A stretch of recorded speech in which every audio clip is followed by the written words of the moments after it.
Hello, সবাই কেমন আছো? আশা করি সবাই অনেক ভালো আছো। আমি অনেক ভালো আছি। দিনটা ছিল গুরু পূর্ণিমার দিন।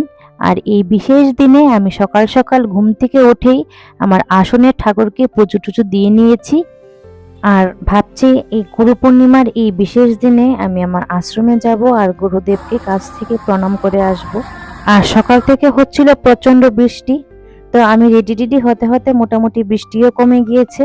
তো আমি যথারীতি রেডি হয়ে আশ্রমের জন্য বেরিয়ে পড়ি। তো আমাদের আশ্রম খয়ারপুরে অবস্থিত, জগৎবন্ধু আশ্রম। আর আজকেই ছিল খাট্টি মেলার শেষ দিন। তো 2 দিন আগে এখানে প্রচন্ড ভিড় ছিল, দেখো এখন অনেকটা ফাঁকা ফাঁকা। তো এই করতে করতে আমি পৌঁছে গিয়েছি আমাদের আশ্রমে। আর আশ্রমে পৌঁছেই গিয়ে দেখি ওইখানে কীর্তন হচ্ছে, আরতি হচ্ছে ঠাকুরের। তো আমিও পৌঁছে অ্যাটেন্ড করি ওইখানে।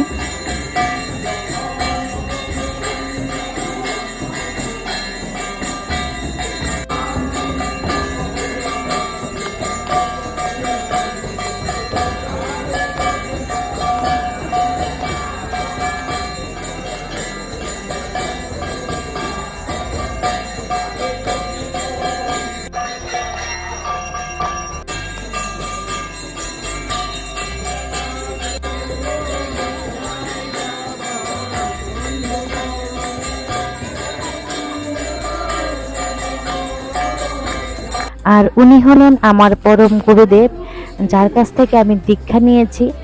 আর এই ভালো দিনে, গুরু পূর্ণিমার দিনে, আমি আমার গুরুদেবের চরণে ফুল আর বক্ষে তুলসী পাতা দিয়ে নিজেকে খুব ভাগ্যশালী মনে করছি যে আজকে এই ভালো দিনে আমি গুরুদেবকে কাছ থেকে প্রণাম করতে পারছি।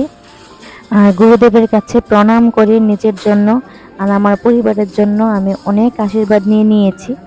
তো তারই মধ্যে আমার গুরু পূজা সম্পূর্ণ হলো।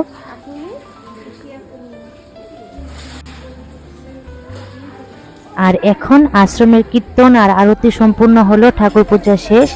আর ঠাকুরকে আমি প্রণাম করে নিয়েছি। দেখো রাধারানীকে, কৃষ্ণকে কতটা সুন্দর লাগছে। প্রভু জগৎবন্ধু আর গৌরনীতাকে খুব সুন্দর করে সাজিয়েছে। তো এইদিকে ঠাকুরকে বিশ্রামে দিয়ে দিয়েছে।